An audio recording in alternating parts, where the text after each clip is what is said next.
Welcome. I'm E.G. Marshall. Welcome to the world of your terrifying imagination. Consider, at one time, the great cold-blooded reptiles ruled supreme on the face of this earth. But they sickened and died, and dominion was seized by savage, ferocious, hot-blooded killers with hideous fangs and terrible claws. Today, the undisputed lord and master of the planet is man. Yet, in the fullness of time, every victor is finally vanquished. Will we, in our turn, also be conquered? Who waits to make of us what we have made of the animals? Jean? Yes, Monsieur de Maupassant. Do you want to save the world? I save the world, did you say? Yes. Save the world. Save the people. Save every human being on the face of the earth. Well, sir, if I could be sure. Look out. Look out toward the harbor. There. At the pier. Do you see that ship? The white three-masted schooner? Yes, sir. You and I. We have to blow it up. But it is such a beautiful ship. Beautiful and deadly. Deadly enough all by itself to enslave the entire human race.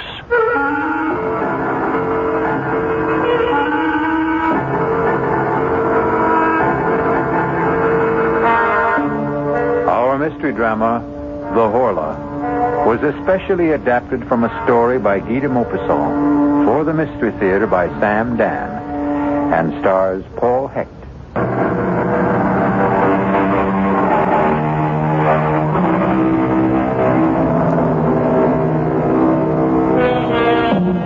His name was Guy de Maupassant. He was probably the greatest writer of short stories who ever lived.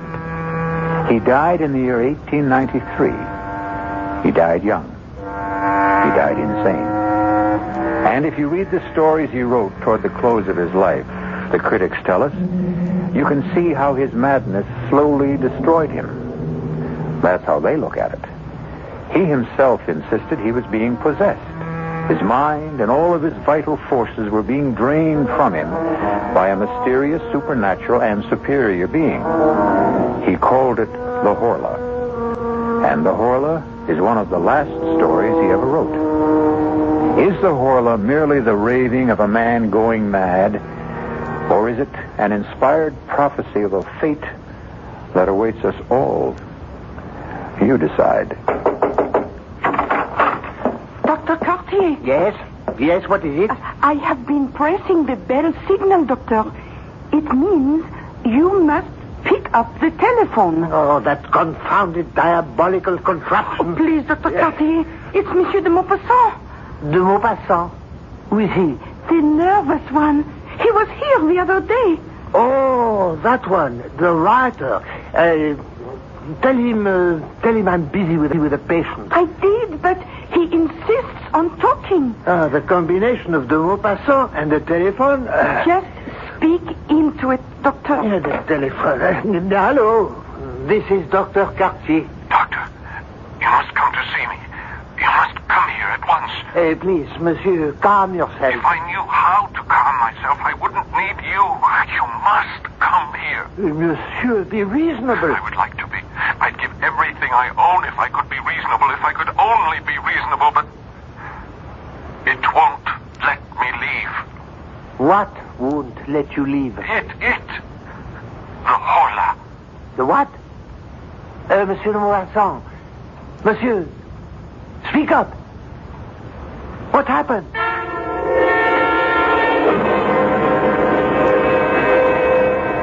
You may put on your shirt, Monsieur de Maupassant. Ah, lovely place you have here. Breathtaking view of the harbor. What's wrong with me, Doctor? Oh, nothing. Then why do I... You see, that's a handsome ship out there, huh? That sparkling white three-masted schooner. Something must be wrong. Where's she from, I wonder? Oh, Brazil, I think. Doctor, why won't you tell me what's wrong with me? I told you, nothing. You have a mild nervous upset. Your nerves are highly strung, your pulse is rapid, your eyes dilated. And what do you advise? A course of shower baths. Cool shower baths. 2 in the morning, 2 in the afternoon, 2 in the evening. And send down to the chemist for some bromide of potassium. You haven't listened. I listened. I heard every word. Now, you go to sleep. Yes. You slumber deeply for 2-3 hours, correct? Yes. Then a nightmare lays hold of you, true? Yes, exactly. You feel someone is in the room with you, in the dark room. Someone is in the room. Am I stating the fact? Exactly. This someone or something is staring at you? Yes. I can't see it, but I know it's there. I know it's staring at me. And then it comes closer and closer to me. I feel it touching me. A cold, terrifying touch. And then I hear a sound. A low, vibrating sound. It's nothing human, nothing animal, nothing mechanical. And then I feel a weight, as if something kneels on my chest. A pressure, a terrible pressure. My neck is being squeezed and squeezed as something seems to be draining the breath from my body. Not only the breath, but my strength. Everything is being drawn from me. I want to struggle, but I can't move. I want to shout for help, but I can't utter a word. I try to fight, to resist, but I'm paralyzed and powerless. And then suddenly, I awake, bathed in perspiration, trembling. And then, exhausted, I fall asleep and slumber restlessly till morning. Yes, I heard. Well, what have you to say about this mysterious creature? He exists in your imagination. Are you sure? Try the treatment. Then call me in a few days. No, doctor. No, you must give me an answer for the Horla. The Horla? This creature, this being, this whatever it is. Monsieur de Maupassant, I understand you're a writer. Is that so? Yes. Now then, do I tell you how to write stories? Do I? No. Then don't tell me how to practice medicine.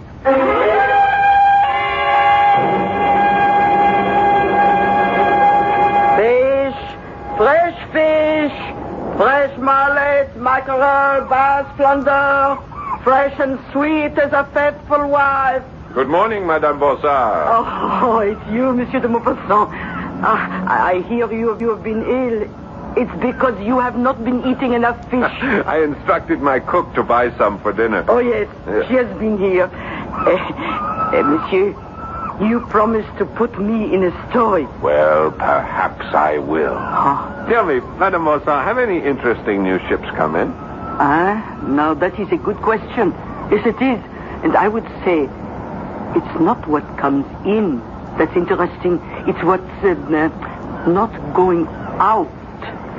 If you get my drift, monsieur. No, I'm afraid I don't understand. The Brazilian. The Brazilian? The white three-master schooner at the end of the pier. Oh, you see? Oh, yes. Well, what about her? Oh, monsieur, she has been tied up here for 3 weeks. So? She hasn't unloaded a stick of cargo. Well, perhaps she's put in for repairs. She has not replaced so much as a rope. Supplies? Food, water? Listen, Monsieur de Maupassant. No one is allowed to go aboard her. Her crew has not been given so much as 10 minutes of liberty. Strange, no? Every few days, her captain comes down to the dock to buy fresh fish, meat, some fruits. And that's all we ever see of them. What does the captain say? Oh, not a word. He's a huge, surly ape of a fellow. He points to what he wants and pays. Comes in without a hello and leaves without a goodbye. Well, we seem to have a mystery. What is the name of the ship? The Horla. The what? The Horla. The Horla? But That's... What is it, monsieur? The Horla. I thought... Yes? I thought I had just made it up. Monsieur, what are you saying? Are you sure? Are you positive that that's the name? The Horla? Well, walk down the pier. You'll see it. It's printed on the bow. Yes. I think I will. Good day, Madame Bossard. Good day, monsieur.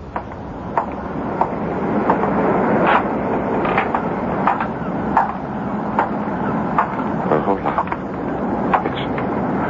It's incredible. Ahoy! Ahoy there! Aboard the Horla! Ahoy there! Anyone there? What do you want? You have a beautiful ship there, sailor. Listen, mister. Move on.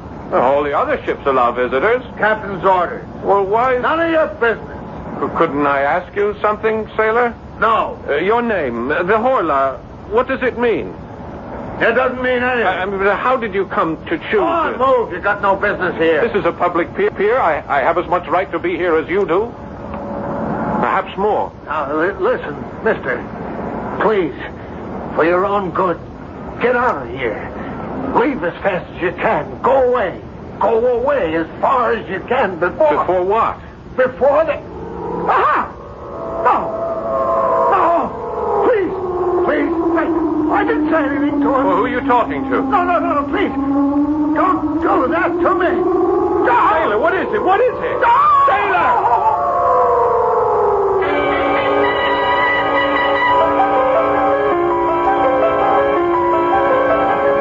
Monsieur de Maupassant.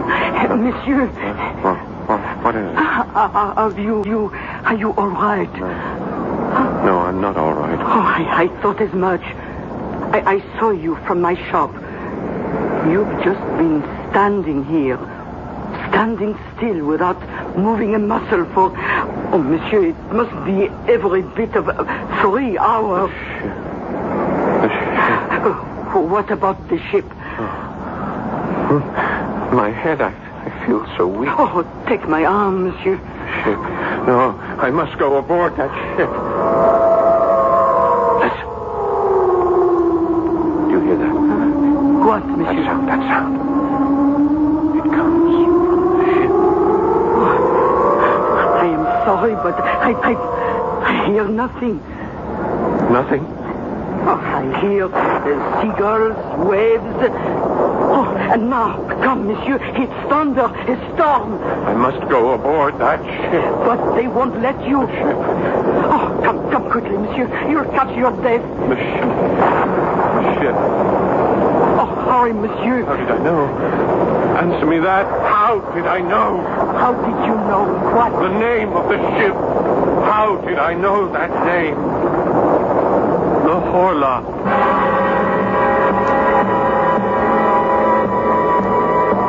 How indeed. And as long as we're asking questions, here's a couple to keep the cauldron boiling. Who, or should we say what, is aboard the Horla? Or perhaps the most strategic question of all, what does the name Horla mean? I'll be back shortly with Act 2.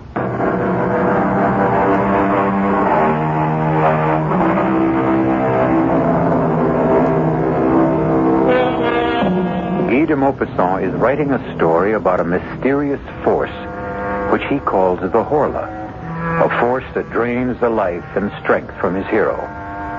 Now he discovers that a mysterious ship that lies in the harbor is also called the Horla. Hello? I must see Dr. Cartier. Oh, it's you again, Monsieur de Maupassant. I told you I would have him called the moment you return. Mademoiselle, I must see him at once. But he is... That.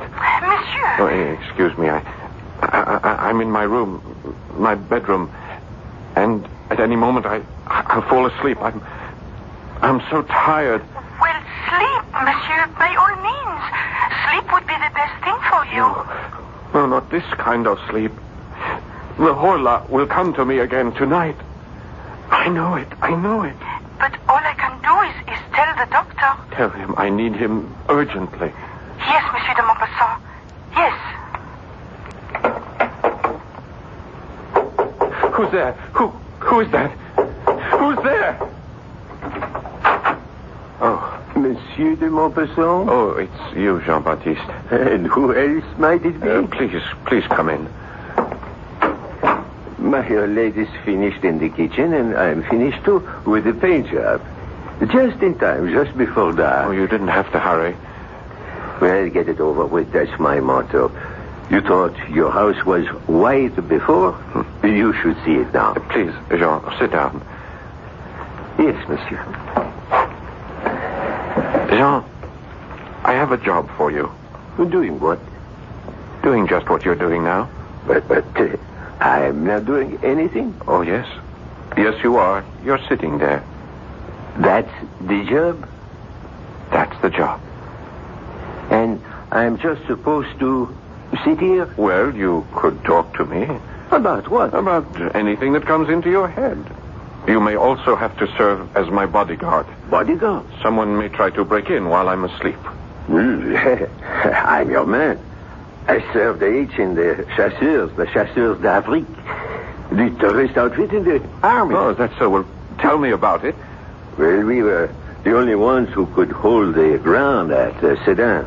And, are you really interested? Oh, yes, please. Tell me everything. Tell me the story of your life.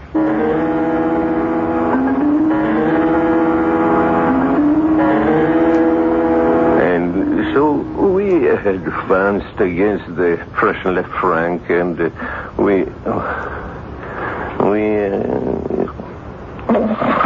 Jean, go on, Jean. Don't stop.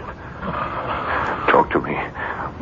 If you fall asleep, I'll fall asleep. Jean, please talk to me. Don't let me sleep. Oh, I'm so tired, but don't let me sleep. Don't let me fall.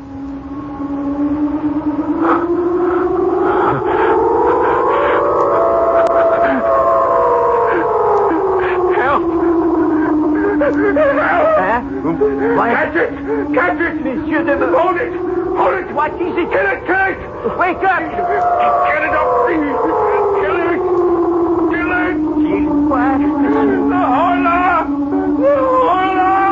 Wake up, monsieur! Please, wake up! I am awake. Can't you see? I'm awake. Rest, monsieur. Relax. Where is it? Where did it go? There is nothing here. Somebody was in this... There was no one in here except you and me. It was here. It was. Impossible, monsieur. It's impossible. You didn't hear it? That terrible sound? Monsieur de Maupassant, I heard nothing. I saw nothing. There was nothing. Oh, no. No, you're wrong. It was here. The window? As you can see, still locked from the inside. The door still barred. From the inside. Nothing human could have gotten in or out. Who says it's human? Are you saying that something less than human may be coming in and out of here at night? It may be more than human.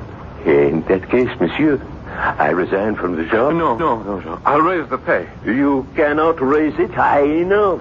There isn't that much money in the whole of the world.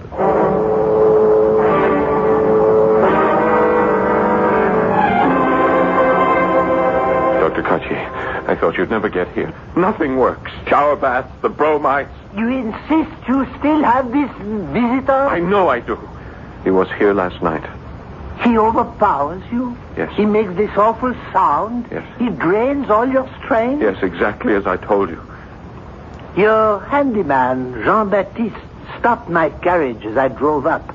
He spent the night in this room with you, I understand. Yes, that's right. While this Horla. This Horla attacked you. He heard nothing. He saw nothing. Well? Well, what? Come, monsieur. Admit this is all a nightmare. But it was so real. It's always so real. There was a witness. Is Jean-Baptiste reliable? Is he sane? I would say so, yes. Would he have any reason to lie?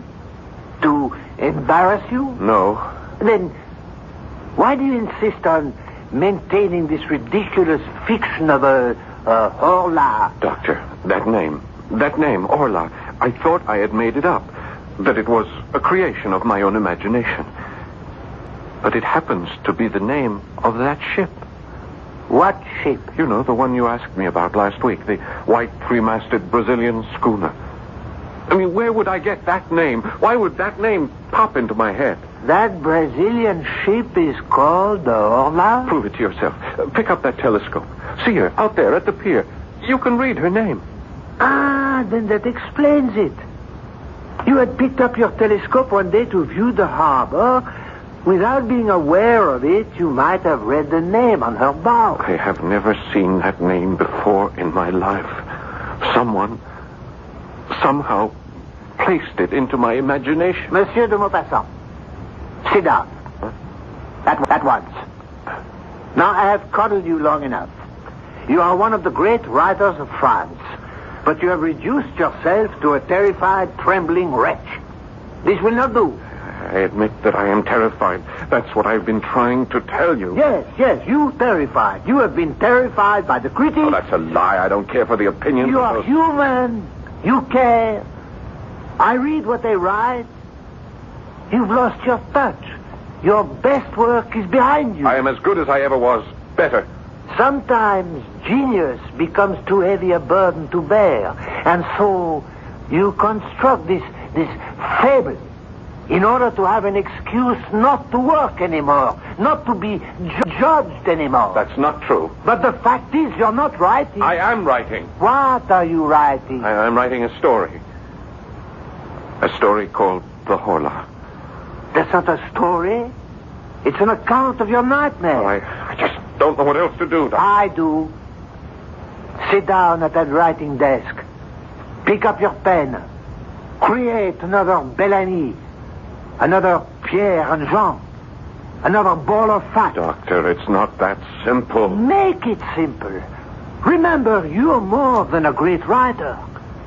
You're a great French writer. Oh, that's a lie. I don't care.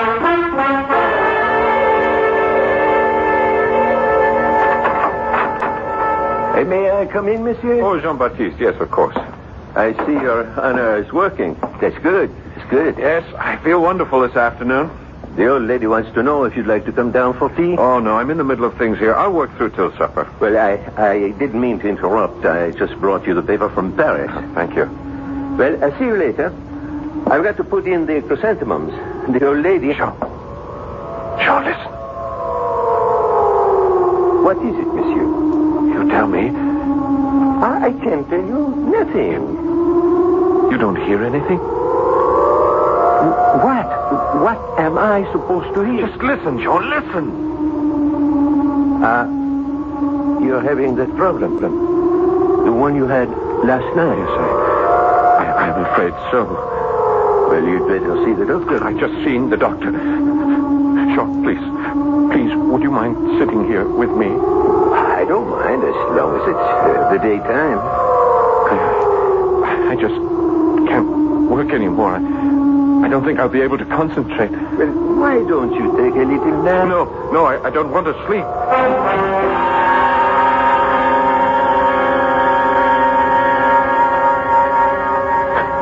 Jean! Huh?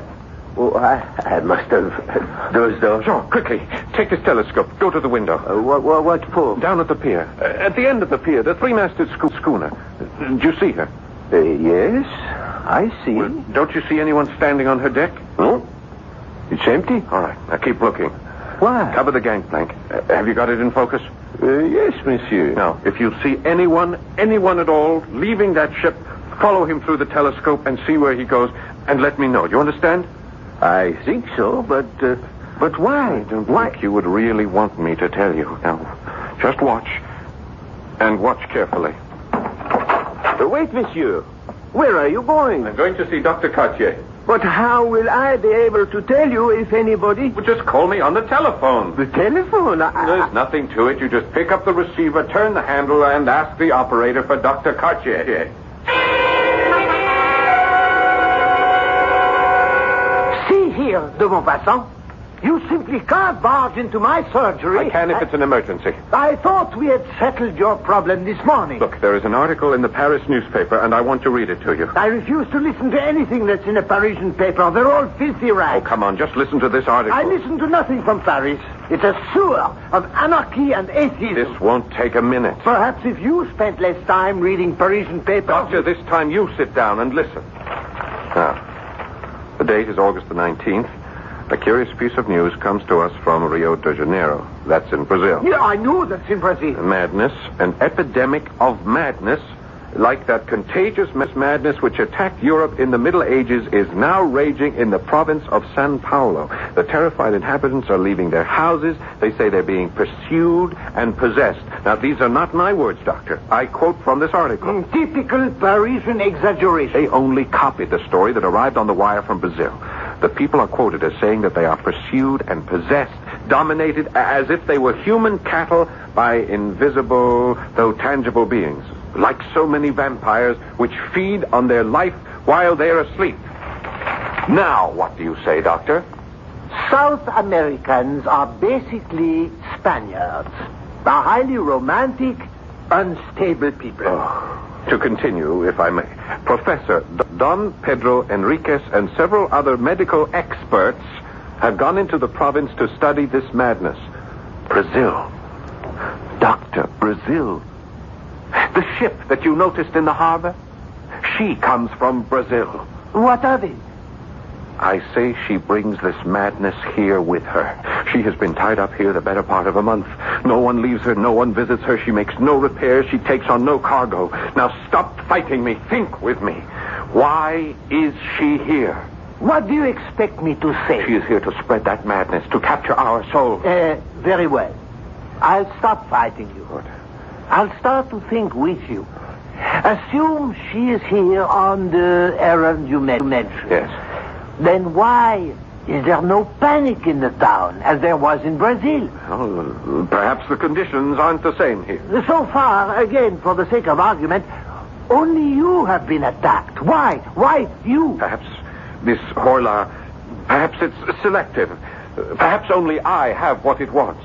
Yes, that could be possible. Or, of course, it could be completely irrational. When I saw that ship sailing up the Seine, I thought she looked so pretty, so white. And this being, this Horla, it also saw me. And it saw my house, which was also a brilliant, sparkling, dazzling white, just like the color of its own ship. For that reason, it decided to take me. Monsieur de Maupassant, I recommend a journey for your health. No, thank you, Doctor. I am going to play this out. Listen to me. Does it matter if you're attacked by an outside force or by a weakness in your own body? The result is the same. Madness. Now, try a change of scene, of climate. Monsieur de Maupassant, the telephone for you. Oh, thank you. Yes? Monsieur? This is Jean-Baptiste. Hello? Yes, Jean. Is this really Monsieur de Maupassant? Yes, of course it is. What is it? It's the first time I ever spoke on the telephone, sir. Your voice sounds different somehow. Never mind that. What do you have to report? A man looks like a ship's officer. He just walked down the gangplank, you know, from the Brazilian. Where did he go? Into Madame Bonsard. Well, meet me there. I may need your help. Yes, sir. And bring a weapon.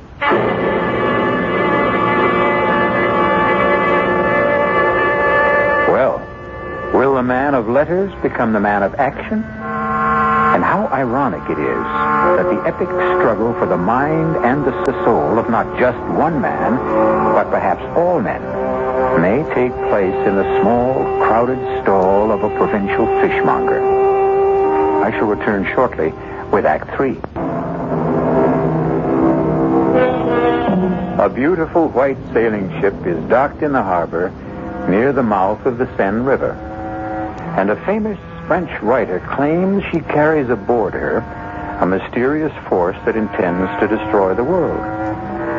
Only he can't be sure, and neither can we.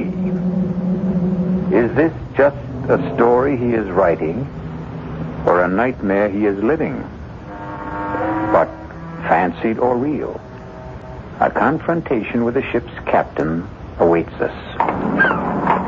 Jean, here I am. Yes, monsieur. Are you armed? Yes, I have my old service revolver loaded and ready. Now keep it out of sight. Your man is inside the store buying fish from the Maupassant. All right, come along. Follow me. Yes, monsieur. And you'll have some mullet. Very good.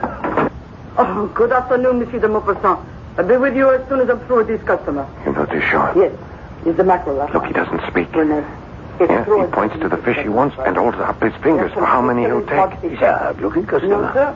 Very well. That will be 27 francs, monsieur. René will bring it out to your ship. Bon appetit. One moment.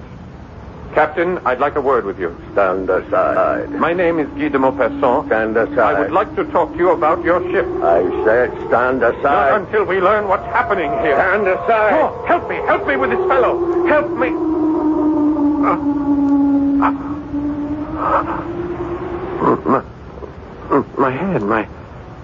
My head. What's the matter, monsieur? René, get Monsieur de Maupassant a glass of wine. Jean, why didn't you help me?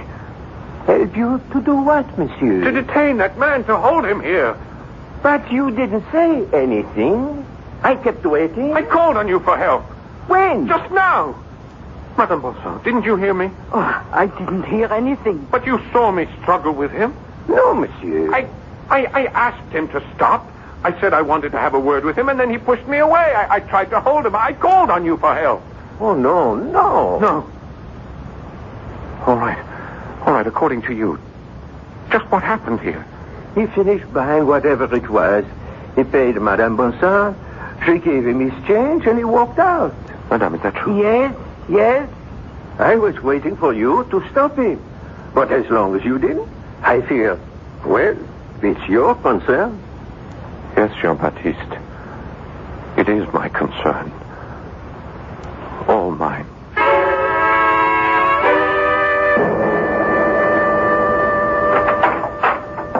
Good evening, de Maupassant. I didn't send for you, Doctor. No, you didn't. But I received a visit from your handyman and the Bryna woman. They fear for your sanity. I can't fault them in that regard. I fear for it, too. I want to help you. What can you do?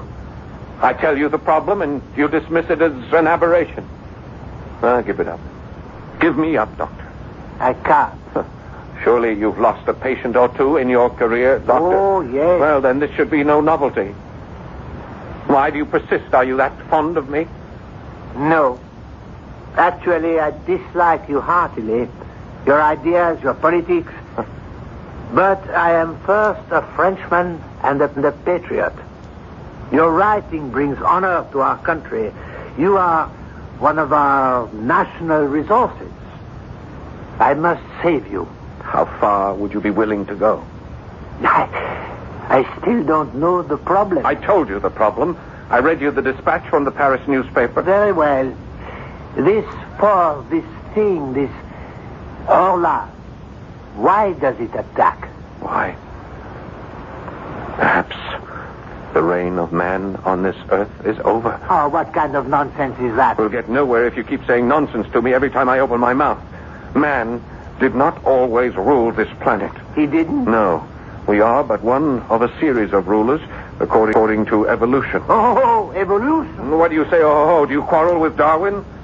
Why, is it too much to suppose that we, in our turn, are being supplanted? By whom? It doesn't have to be a whom. It could also be a what. What kind of a what? A Horla. And we are back where we started. Yes. A Horla. I would accept a vampire, a physical, tangible, visible creature, but your Horla cannot be seen. That's true. Then how can he do damage? He can seize control of the brain. Never. The brain is inside the skull. It is safe. It cannot be tampered with. The Horla has always tampered with it. Primitive man feared him, this unknown, unseen horror. The priests, magicians through the centuries have tried in vain to exorcise him. Yet he has stolen into our minds, captured our thoughts. Mesmer, he understood this power. He could even demonstrate it. And Mesmer was a Frenchman. I regret to say he was also a charlatan. The mind, that part of it we don't know. That dynamic, unconscious portion. The part discovered by Freud. Who? Freud, Sigmund Freud of Vienna. Oh, an Austrian. A brilliant psychologist. Freud, Mesmer, others, they show us glimpses of this awful mental power. Some call it magnetism, suggestion, hypnotism. But only the Horla fully understands it, and he will use it to conquer. But why? Why did we conquer? Because our time had come. And I hear him. He keeps telling me he has come. My boy, let us put you into a hospital for your own good. He'll follow me there. What do you suggest? Eventually, he will make of us what we have made of the horse, the ox. His beast of burden and his food, just by the strength of his will. You need a complete rest, a change of scene. But you know, sometimes an animal turns on its master. Sometimes the slave rebels and kills the oppressor. And I know just the place. Just get away from the sea. Breathe some good, crisp mountain air. And so I'll kill this Horla. I'll have your servants pack some clothes. And if I kill him, perhaps all of us will be safe. For a while.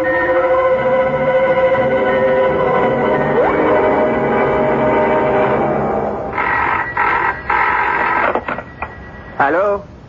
Hello? Jean-Baptiste here. Hello, this is Dr. Cartier. I called to make sure Monsieur de Maupassant is all right. Oh, he's all right, feeling fine. Is he back for the journey? Yes, we're all set here. You say he's feeling fine. Is he sleeping soundly? No, he's not sleeping at all. He felt so good he went out for a walk. You let him go out? Well, he said he felt so good. Where did he go? I guess he went to the harbor. We have to bring him home. Bring him home at once. Where do you think you're going? I'm coming aboard. What for? I'm delivering a special order of fish to the captain. All right. Go all the way aft.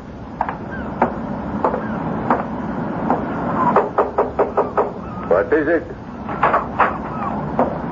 What are you doing here? What are you doing here, Captain? What is your ship doing in this harbor? I'll have you thrown overboard. I'll keep coming back. Why are you here? Why? You know. You know why. Tell me. You know everything there is to tell. The ship is captured. It belongs to the Horla. Yes. It captured us in the harbor back in Rio. It owns us. It owns every man on board. What is it doing here? Looking for captives. Looking for you. Why me? I don't know. It chooses its victims according to... I don't know the reasons. Some are obvious. Us, we have a ship. It wanted a ship. But you, others, I don't know. I don't know why it wants you. The Horla. Where is it now? Here, in this cabin. With us? Here, now? Yes. What's it doing? Sometimes, like now, it sleeps. Other times... You better leave now while you can. No, Captain, let's fight it. You cannot fight. Let's kill it. You can't kill it. Kill it, and then we'll all be free. But how can we kill it? It's in here. It's asleep in here. Yes? Lock the door. Lock the door and destroy the ship. Destroy the ship? Burn it. I can't burn it. It's my ship. Not anymore. It belongs to the Horla. You belong to the Horla. I belong to the Horla. Let's be free. I cannot not let you do it. I'm afraid. Let go. No. Let go. Let go. The floor. You knocked over the lamp. The floor is Look the out. highest. Let's get out of here. We'll be burned to death.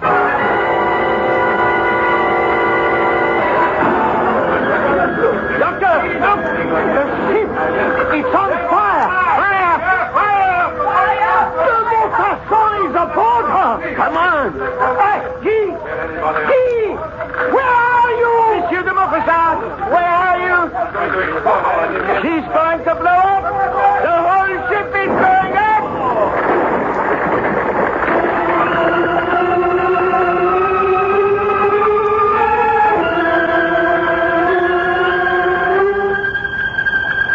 Comfortable, monsieur? Yes. This is such a pleasant, restful ride. We will be at the sanitarium in time for dinner. You won't regret it. You had a narrow escape last night. Yes. Yes, I know. Why did you go aboard that ship? Why? Yes, why? I told you. To strike a blow for freedom. To overthrow the slave master. To kill the oppressor. And, did you? Did I what? Did you kill the Horla? Did you prevail? For just a moment. I thought I did. But no. How can man prevail against the Horla? They say de Maupassant lost his mind. They also say those whom the gods would destroy, they first make mad. Are there new gods? As we are absolute monarchs over the willing horse, the faithful dog, will someone soon force us to yield spirit, soul, and body to him? I'll be back shortly.